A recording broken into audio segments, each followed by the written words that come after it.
Hello everyone. This is the newest update to my WorldGen infinite runtime terrain generation system. So here we have I have introduced erosion, hydraulic erosion to our terrain generation. So this what you see here is with the hydraulic erosion.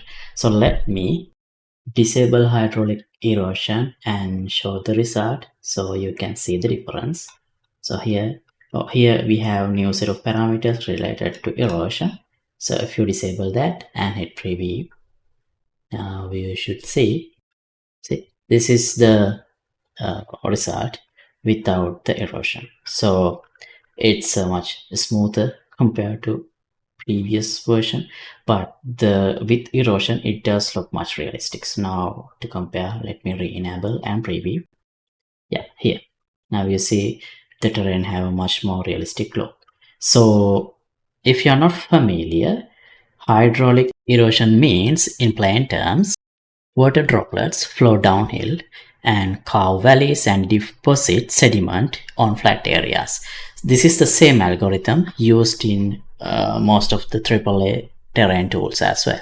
And even with this erosion layer, we have good performance. Let me show it in the real time. Let me speed up a little bit and fly around my level so that you can see. So if I fly around in the realistic speed, you wouldn't see much of a difference. I mean, it's still generating, but it will take some time to reach the boundaries. But if I let me detach from the character, where is it now? Yeah, and select the character, and if I move away, and if I manually move my character, now you see the terrain is generating around the character. Still you can see this is in real time. It's regenerating the terrain very fast, so it's very good at in real time. You wouldn't even notice. You will still have high 100 above performance. So yeah, let me I end up in below a terrain. So yeah, that's what the new update is.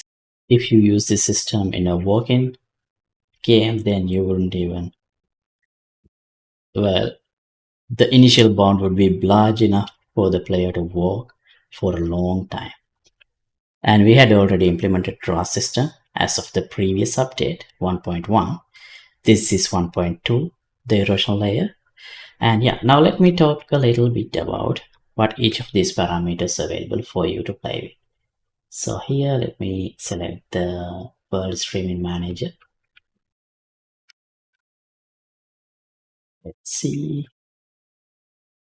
choose an angle like this. Now here, this droplets, this amount, this defines the number of water droplets simulated per chunk. A chunk means one of these sections in the terrain. So higher the number of droplets, more erosion detail will appear on ground.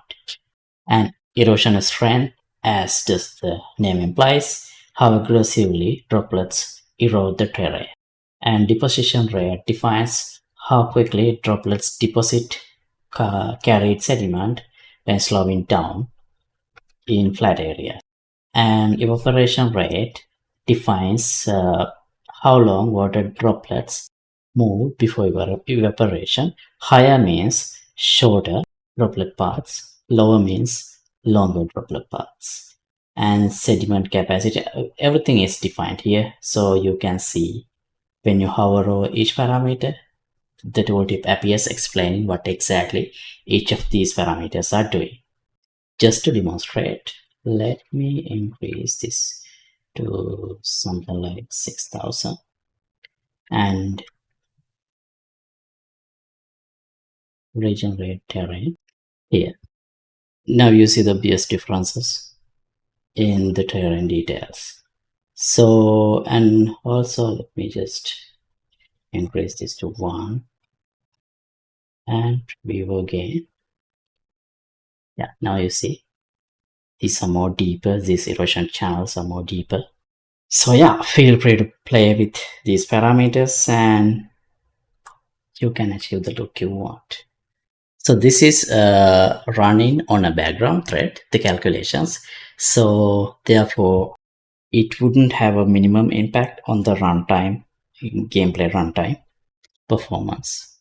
And yeah, updated project files will be over here. You can download the latest version from my Patreon page and also wherever else that I have published this.